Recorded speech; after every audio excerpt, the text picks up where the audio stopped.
Bonjour mes amis, quelle joie aujourd'hui pour moi de vous retrouver encore autour de la parole de Dieu, un nouveau message que j'ai préparé spécialement pour vous. Aujourd'hui j'aimerais vous parler des 4 dimensions de l'amour de Dieu. Car un des textes les plus courts, les plus pertinents et les plus forts que vous pouvez trouver dans l'Écriture, dans les Saintes Écritures, est le suivant. Dieu est amour. Dieu est amour, une déclaration incroyable qui se répercute dans toute la Bible, dans l'Ancien et le Nouveau Testament. Et on peut se rendre compte qu'au travers des psaumes, des prophètes, cette déclaration d'amour envers sa créature, l'homme, de la part de Dieu. Et dans le Nouveau Testament, bien sûr, cette déclaration a un relief incroyable et terriblement fort et pertinent. Et il faut dire que même si cette déclaration, cette affirmation est hautement contestée par de nombreuses personnes, et qu'en même temps la souffrance du monde interpelle bien sur l'amour de Dieu, mais le mal, ce n'est pas Dieu qui le fait, c'est l'homme. Amen. Délibérément, avec son libre arbitre que Dieu lui a confié, que Dieu lui a accordé. Cette déclaration biblique, nous savons que rien ne peut gommer, effacer ou ôter cette force de l'écriture, de ce texte « Dieu est amour ». Car en effet, cette déclaration répond à notre besoin profond, car nous avons tous besoin de nous savoir aimer et de pouvoir aimer, recevoir de l'amour et en donner, amen, car il n'y a pas de l'amour, il n'y a pas d'amour, si nous sommes vides de l'amour, eh bien, il manque le sens profond à la vie, tout simplement. Sans amour, on ne peut pas vivre. Car l'amour veut dire donner, partager. Nous avons besoin de cela. Cela veut dire aussi espérer, pardonner, se pardonner mutuellement. Cela veut dire aussi aller de l'avant et trouver un avenir et une espérance dans sa vie. L'amour nous conduit toujours vers l'avenir. Dieu est amour. Et cette déclaration est, comme je l'ai dit, très souvent répercutée dans toute l'Écriture, toute la parole de Dieu. Mais le Nouveau Testament nous dit que non seulement Dieu a dit quelque chose au sujet de son amour, mais il va prouver son amour en donnant sa vie pour toi mon ami, pour moi, amen. Dieu prouve son amour en ce que, lorsque nous étions encore pécheurs, Christ est mort pour nous. C'est ici le message central de l'Évangile. Christ est mort pour tes péchés, pour mes péchés. C'est ici que nous avons le concentré de cette déclaration d'amour. La quintessence de la valeur et de la puissance de l'amour de Dieu, c'est en Jésus-Christ. Dieu s'est incarné en Jésus-Christ. Don de Dieu pour nous tous qui sommes pécheurs. Révélation ultime et puissante de l'amour de Dieu. Preuve ultime de, bien sûr, son amour inconditionnel. Jésus qui donne sa vie pour toi, pour moi, qui meurt pour nous à la croix du calvaire, c'est la preuve vraiment qu'il nous aime. Amen. Maintenant, regardons ces fameuses 4 dimensions. D'où est-ce que je tiens cette pensée des 4 dimensions? Eh bien, nous la trouvons dans l'Écriture. Je vous lis simplement 2 versets dans Éphésiens au chapitre 3. Et nous lisons ainsi au verset 18. « Afin que vous puissiez comprendre quelle est la largeur, la longueur, la profondeur et la hauteur, et connaître l'amour de Christ qui surpasse toute connaissance, en sorte que vous soyez remplis qu'à toute la plénitude de Dieu, qu'à chacun soit rempli de la plénitude de Dieu. » La largeur, la longueur, la profondeur et la hauteur, voici 4 dimensions sur lesquelles j'aimerais m'entretenir avec vous quelques instants. La largeur nous parle de l'étendue. Dieu est éperdument, il nous aime de manière éperdument. Et l'accueil de Dieu dans son cœur, recevoir le Seigneur dans son cœur. Comment ne pas penser à cette image de Jésus-Christ crucifié qui étend ses mains qui sont clouées sur ce bois. Il endure le martyre et en même temps, cette image me fait penser à l'accueil de Dieu, l'accueil chaleureux du Seigneur.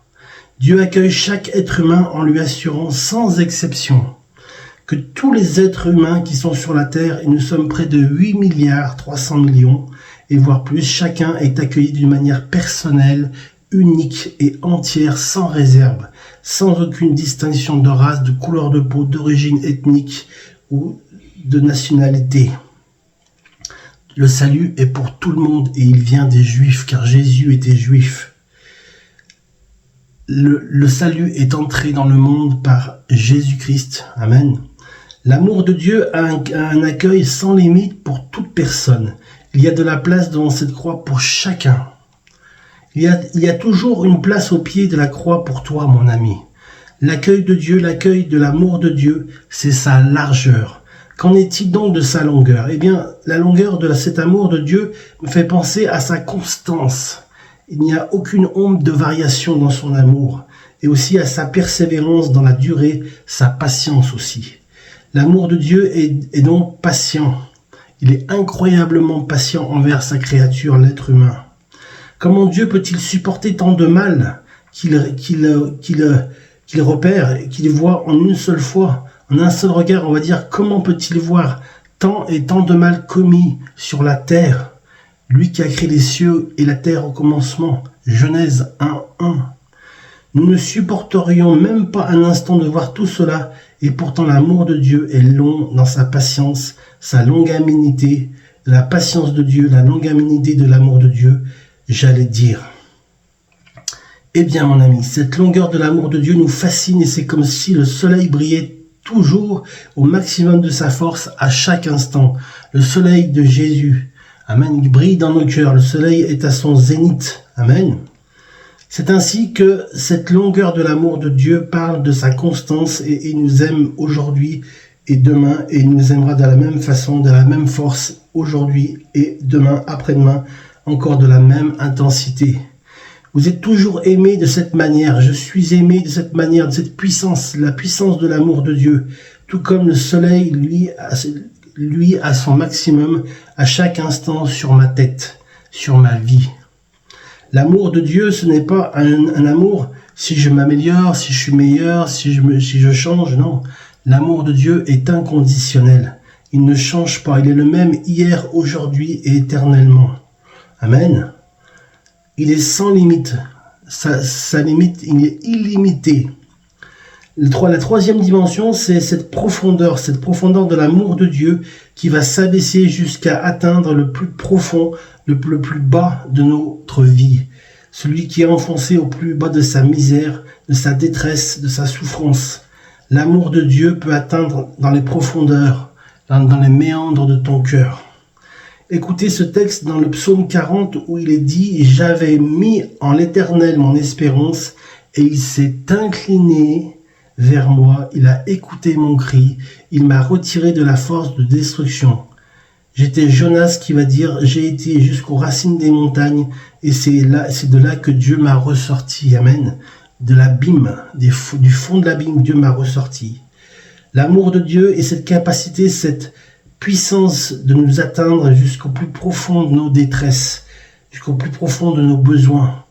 Si l'amour de Dieu est capable de nous ressortir, je pourrais vous raconter combien d'exemples de vie, de témoignages où Dieu a retiré la détresse multiple et a transformé la peine en chant d'allégresse et la tristesse en joie, chez les jeunes et les moins jeunes. Car Dieu aime tout le monde, il nous aime chacun en particulier. Alors mes amis, la profondeur de l'amour de Dieu, c'est de nous faire remonter. Quand on est au fond de la piscine, on met un grand coup de pied au sol et on remonte à la surface de l'eau et on peut nager avec le Seigneur, dans la paix du Seigneur. Si la loi de la gravitation nous fait descendre, le péché nous fait descendre, nous attire vers le bas, la puissance de la main de Dieu, de l'amour de Dieu, la puissance est de nous faire remonter dans le sens inverse, c'est-à-dire du plus profond jusqu'au plus haut. Vous pouvez faire appel à l'Esprit de Dieu pour une simple prière honnête et sincère en ce moment même, et Dieu vous entendra car son amour a cette dimension, de cette profondeur de laquelle il est capable de vous retirer. Amen. La dernière dimension, c'est la hauteur. On nous parle de l'espérance, bien sûr, on nous parle de la perspective, et cela veut dire que nous avons, au travers de l'amour de Dieu, la perspective de l'éternité en nous. Espoir de gloire, amen. Nous avons l'espoir de gloire, que nous vivrons pour l'éternité avec son Père, avec Jésus et avec son Père, l'Éternel Dieu des armées. Amen. Nous savons où nous allons et lorsque vous êtes connecté à l'amour de Dieu, lorsque vous êtes connecté à Jésus, lorsque vous avez demandé pardon pour vos péchés, lorsque vous êtes repenti du mal que vous avez fait et qui vous habite, eh bien, lorsque vous avez reçu le pardon de Dieu et l'amour de Dieu, vous avez alors reçu le salut. C'est une perspective d'éternité incroyable, le salut en Jésus. Le salut de Jésus sauve. Amen. L'amour de Dieu possède cette dimension de nous amener dans l'espérance de la vie éternelle. Car j'ai l'assurance que ni la mort, ni les dominations, ni aucune autre création ne pourra nous séparer de l'amour de Dieu manifesté en Jésus-Christ. Amen. J'aimerais juste terminer en disant que vivre l'amour de Dieu est bien plus qu'une expérience émotionnelle. C'est une réalité. Je ne peux pas oublier toutes les fois où nous avons prié pour quelqu'un, pour que cette personne reçoive l'amour de Dieu, s'ouvre à l'amour de Dieu. Toutes les fois où ces personnes ont été touchées à l'instant même ou dans un délai de temps qui est variable sont les expériences des uns et des autres. Mais où d'une manière ou d'une autre, l'amour de Dieu est arrivé dans le cœur réceptif et ouvert d'une personne. C'est la seule condition, que vous soyez réceptif et ouvert à l'accueil de l'amour de Dieu dans votre vie. Si vous êtes ouvert et réceptif, vous allez pouvoir recevoir gratuitement cet amour qui sera plus qu'une expérience émotionnelle, mais transformera vos vies. Il y aura un réel changement, une nouvelle création, plus sous la condamnation. Amen.